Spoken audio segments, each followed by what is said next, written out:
dear students, good morning. How are you all? Yes, I hope you all are fine and safe. So, do you all remember children in our previous class what can we discuss about? Yes, we will discuss about your EVS new lesson water. So, in that class we will learn about sources of water and forms of water. There are 3 forms of water, and after that how you to save the water. So I hope you all are understand that lesson and enjoy that lesson. So today we will learn about your EVS new lesson air. So today we will discuss about your EVS new lesson number 9, air. Yes, are you ready dear children? So shall I start the lesson today? Yes. So can you see the air? Dear children? Yes. No, we cannot see the air. Can you feel the air dear children? Yes, we can feel the air. So air is everywhere.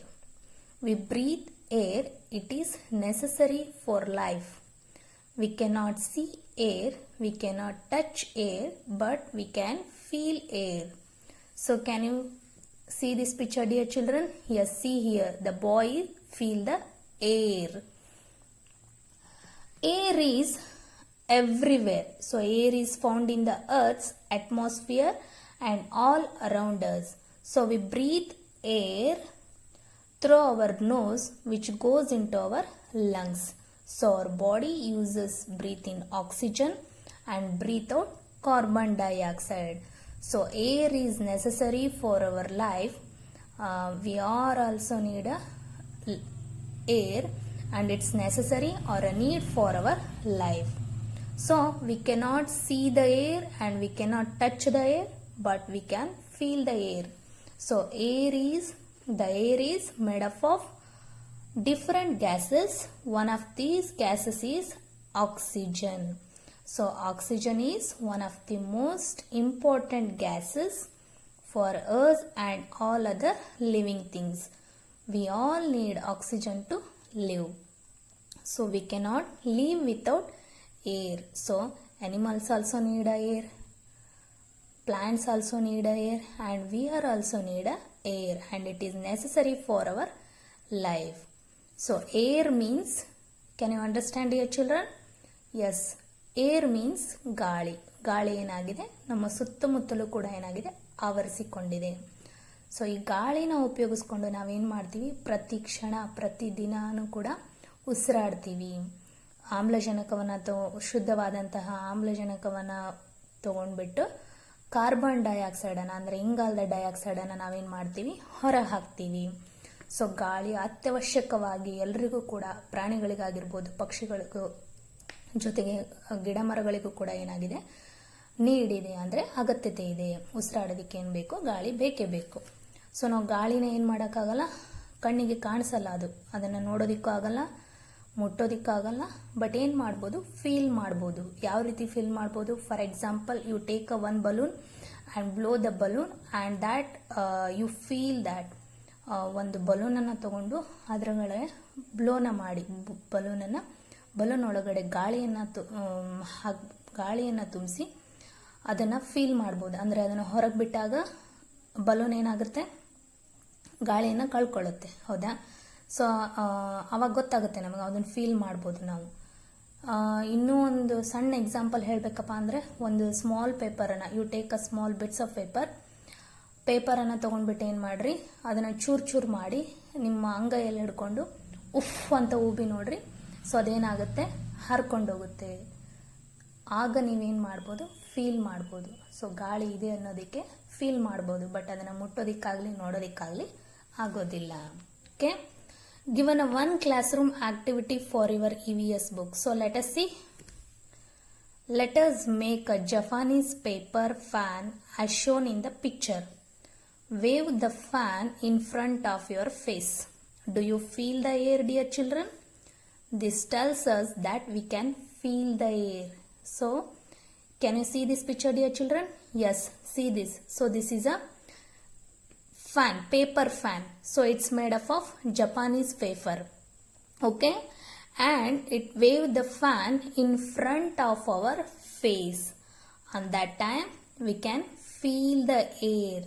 So it tells us that we can feel the air. So ಇದು ಯಾವುದರಿಂದ ಮಾಡಲ್ಪಟ್ಟಿದೆ? So ಹಿಂದಿನ ಕಾಲದಲ್ಲಿ fan ಆಗಲಿ, air cooler ಆಗಲಿ, air conditions ಆಗಲಿ ಇರಲಿಲ್ಲ.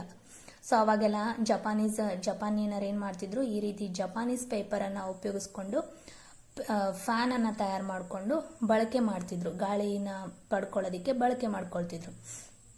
So ಇದನ್ನು ಜಪಾನೀಸ್ ಪೇಪರಿಂದ ತಯಾರು ಮಾಡಿದ್ದಾರೆ. ಸೊ ಈ ಉದಾಹರಣೆನ, ಈ ಎಕ್ಸಾಂಪಲ್ ನಿಮಗೆ ಯಾಕೆ ಕೊಟ್ಟಿದ್ದಾರೆ ಅಂದರೆ, ಗಾಳಿನ ನಾವು ಯಾವ ರೀತಿ ಫೀಲ್ ಮಾಡ್ತೀವಿ, ಹೇಗೆ ಫೀಲ್ ಮಾಡ್ಬೋದು ಅನ್ನೋದಕ್ಕೆ ಒಂದು ಸಣ್ಣ ಎಕ್ಸಾಂಪಲ್ ಇದು. ಸೊ ಇದನ್ನು ತೊಗೊಂಡ್ಬಿಟ್ಟು ನಮ್ಮ ಮುಖದ ಮುಂದೆ in front of your face, ಮುಖದ ಮುಂದೆ ಹಿಡ್ಕೊಂಡು ಬೀಸ್ಕೊಂಡಾಗ ಏನಾಗುತ್ತೆ, ಓಕೆ, ಬೀಸ್ಕೊಂಡಾಗ ಏನಾಗುತ್ತೆ, ಗಾಳಿ ಬರುತ್ತೆ. ಸೊ ಇದರಿಂದ ಗಾಳಿ ಬರುತ್ತೆ. ಗಾಳಿ ನಮ್ಮ ಮುಖಕ್ಕೆ ಏನಾಗುತ್ತೆ, ಸ್ಪರ್ಶವನ್ನು ಕೊಡುತ್ತೆ, ಸ್ಪರ್ಶ ಜ್ಞಾನವನ್ನು. ಸೊ ನಾವು ಅವಾಗ ಏನು ಮಾಡ್ಬೋದು, we can feel that air. Okay, so ಏರನ್ನು ನಾವು ಯಾವ ರೀತಿ ಫೀಲ್ ಮಾಡ್ಬೋದು ಅನ್ನೋದಕ್ಕೆ ಏನು ಮಾಡಿದ್ದಾರೆ, ಒಂದು ಸಣ್ಣ ಎಕ್ಸಾಂಪಲ್ನ ಕೊಟ್ಟಿದ್ದಾರೆ. So can you understand dear children? Yes. So you are also take one paper and wave the fan. You are made up of fan and wave the fan in front of your face, and that time you can feel the air. Okay, next, can you see this picture, dear children?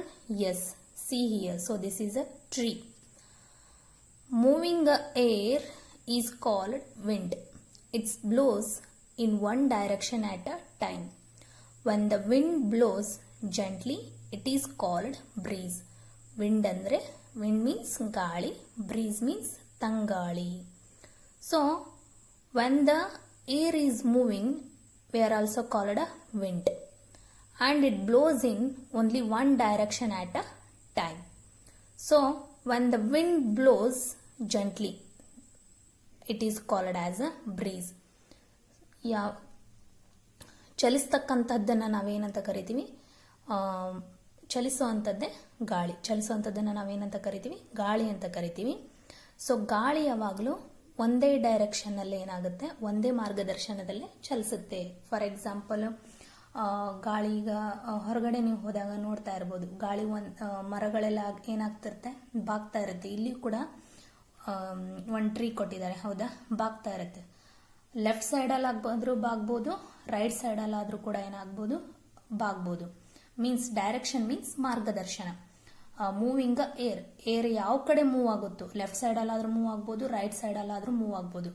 So ಒಂದೇ ಮಾರ್ಗದರ್ಶನದಲ್ಲೇ ಅದು ಯಾವ ಕಡೆ move ಆಗುತ್ತೋ, ಗಿಡ ಮರಗಳು ಕೂಡ ಏನಾಗುತ್ತೆ, ಅದೇ ಡೈರೆಕ್ಷನ್ನಲ್ಲಿ ಏನಾಗುತ್ತೆ, ಮೂವ್ ಆಗುತ್ತೆ. ಲೆಫ್ಟ್ ಸೈಡಲ್ಲೇ ಏರ್ ಮೂವ್ ಆದರೆ ಪ್ಲಾಂಟ್ಸ್ ಕೂಡ ಏನಾಗುತ್ತೆ, ಲೆಫ್ಟ್ ಸೈಡಲ್ಲೇ ಮೂವ್ ಆಗುತ್ತೆ, ಅಂದರೆ ಬಾಗುತ್ತೆ. ರೈಟ್ ಸೈಡಲ್ಲೇ ಮೂವ್ ಆದರೆ ಪ್ಲಾಂಟ್ಸ್ ಕೂಡ ರೈಟ್ ಸೈಡಲ್ಲೇ ಮೂವ್ ಆಗುತ್ತೆ. So this is called as a wind. Okay, ಇದಕ್ಕೆ ನಾವೇನಂತೀವಿ, ಚಲಿಸ್ತಕ್ಕಂಥದ್ದಕ್ಕೆ ಗಾಳಿ ಅಂತ ಕರಿತೀವಿ. So when the wind blows gently, it is called a breeze. So breeze means ತಂಗಾಳಿ. ಯಾವಾಗ ಗಾಳಿ ತಂಪಾಗಿ ಬೀಸುತ್ತೋ, so that's we are also called a breeze. ಅದನ್ನೇ ಏನಂತ ಕರಿತೀವಿ, ತಂಗಾಳಿ ಅಂತ ಕರಿತೀವಿ. Yes, can you understand dear children? So ನಿಮಗೆ ಅರ್ಥ ಆಗಲಿ ಅನ್ನೋದಕ್ಕೆ ನಾನೇನು ಮಾಡ್ತಾ ಇದ್ದೀನಿ, ಕನ್ನಡದಲ್ಲೂ ಕೂಡ ಏನು ಮಾಡ್ತಿದ್ದೀನಿ, ಎಕ್ಸ್ಪ್ಲನೇಷನ್ ಮಾಡ್ತಿದ್ದೀನಿ. Yes, can you hear this picture dear children? Yes, see this. So the tree is moving in the storm. Okay, when there is a strong wind, it is called a storm. A storm is very harmful. It is uproots trees and poles everywhere. Okay, when there is a strong wind, it is called a storm. Storm means ಚಂಡಮಾರುತ. Storm ಅಂದರೆ ಚಂಡಮಾರುತ ಅಂತ ಕರಿತೀವಿ, ಹೌದಾ. ಕೆಲವೊಂದು ಸಾರಿ ಏನಾಗುತ್ತೆ, ತಂಪಾದಂಗೆ ಗಾಳಿ ಬೀಸುತ್ತೆ, ಕೆಲವೊಂದು ಸಾರಿ ನಾರ್ಮಲ್ ಆಗಿರುವಂಥ ಗಾಳಿ ಬೀಸುತ್ತೆ, ಕೆಲವೊಂದು ಸಾರಿ ಏನಾಗುತ್ತೆ, ಚಂಡಮಾರುತನೇ ಬೀಸ್ತಾ ಇರುತ್ತೆ. ಅಂದರೆ ಮರಗಳಿಗೆ ಮರನೇ ಏನಾಗುತ್ತೆ ಮುರಿದು ಬೀಳುವಂಥ ಸಾಧ್ಯತೆ ಇರುತ್ತೆ. ಅದಕ್ಕೇನಂತ ಕರಿತೀವಿ, ಚಂಡಮಾರುತ ಅಂತ ಕರಿತೀವಿ. So when there is a strong wind, so that time we are also called a storm. So a storm is very harmful. ಅದೇನಾಗಿರುತ್ತೆ, harmful means ಅಪಾಯಕಾರಿ, ತುಂಬಾನೇ ಅಪಾಯಕಾರಿಯಾಗುತ್ತೆ. So it uproots trees and falls everywhere. Okay, so ಮರನೇ ಏನಾಗುತ್ತೆ ಬೀಳುವಂಥ chances ಇರುತ್ತೆ. Storm ಅಂದರೆ ಚಂಡಮಾರುತ. ಮರ ಈ ಥರದ ಒಂದು ಜೋರಾದಂತಹ ಗಾಳಿ ಬೀಸೋದಕ್ಕೆ ನಾವೇನಂತ ಕರಿತೀವಿ, ಚಂಡಮಾರುತ ಅಂತ ಕರಿತೀವಿ. ಜೋರಾಗಿ ಚಂಡಮಾರುತ ಬೀಸಿದಾಗ ಬಿಲ್ಡಿಂಗ್ಗಳೇ ಬೀಳೋ ಚಾನ್ಸಸ್ ಇರುತ್ತೆ, ಗಿಡ ಮರಗಳು ಕೂಡ ಬೀಳೋ ಚಾನ್ಸಸ್ ಇರುತ್ತೆ. Okay, so can you understand dear children? So today we will learn about in this lesson we will learn about air. So air is everywhere and it is necessary for our life. So we breathe in oxygen and breathe out in carbon dioxide,